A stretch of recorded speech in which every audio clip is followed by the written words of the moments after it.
Jack Thunder and the Fragments of Anima. Book 5. Fire. Chapter 1. The Howling Mountains. The Howling Range is not a pleasant place to be. It lives up to its name all throughout the year.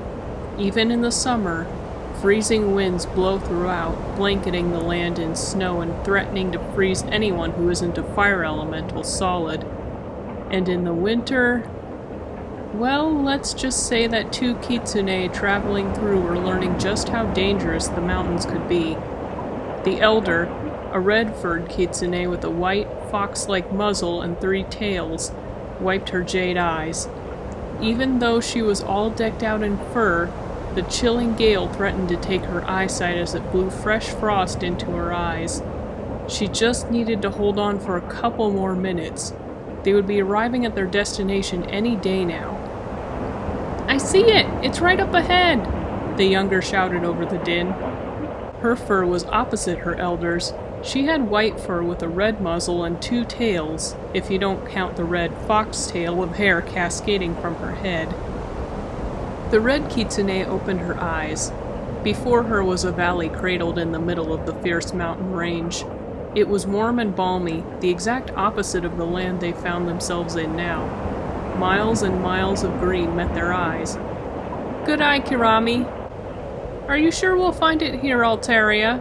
Kirami shouted once more. Altairia nodded. "I'm certain of it. I know Yuuki. It calls out to me no matter where I am." As the two traversed down the mountain, the weather grew calm.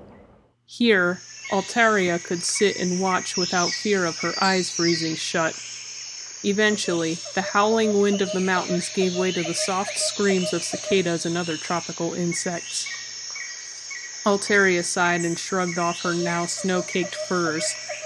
After spending so much time in the Howling Range, the rainforest's heat was quite a shock. Not that she minded at all. If the Howling Range was winter all year round, the jungle of the Wise Serpent was an endless summer, just right for a fire elemental like her.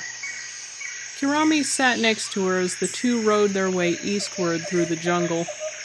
Altairia's sixth sense was the only thing guiding her in the right direction.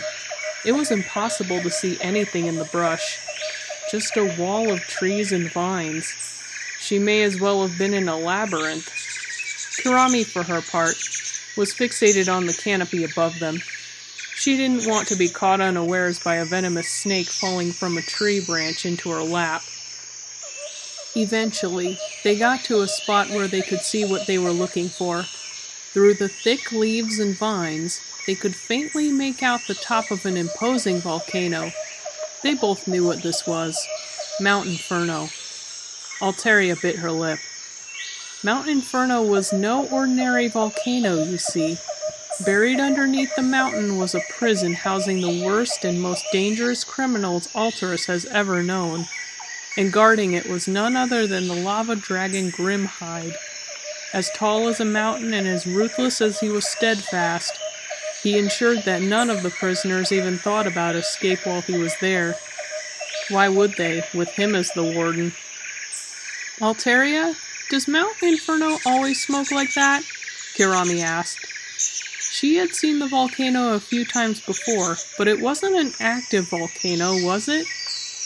"It's probably just Grimhide smoke," Altairia reassured her. But even that sounded far-fetched in her ears. Something about this was off. Something was incredibly off. Inside Mount Inferno's cave, a massive dragon with scales like black igneous stones floating in a river of magma stirred.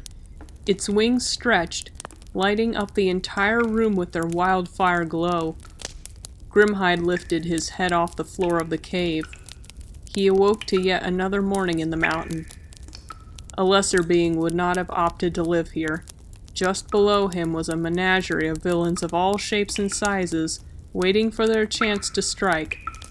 Falling asleep was just asking for one to slip through. But Grimhide was different. He was one of the biggest and strongest dragons in the world. He had taken down countless Wendigos during the war, and for most of his life here, The ne'er-do-wells never even tried to get past him. They were too scared to wake the dragon. Lately, though, that seemed to have changed. The prisoners were getting more brazen.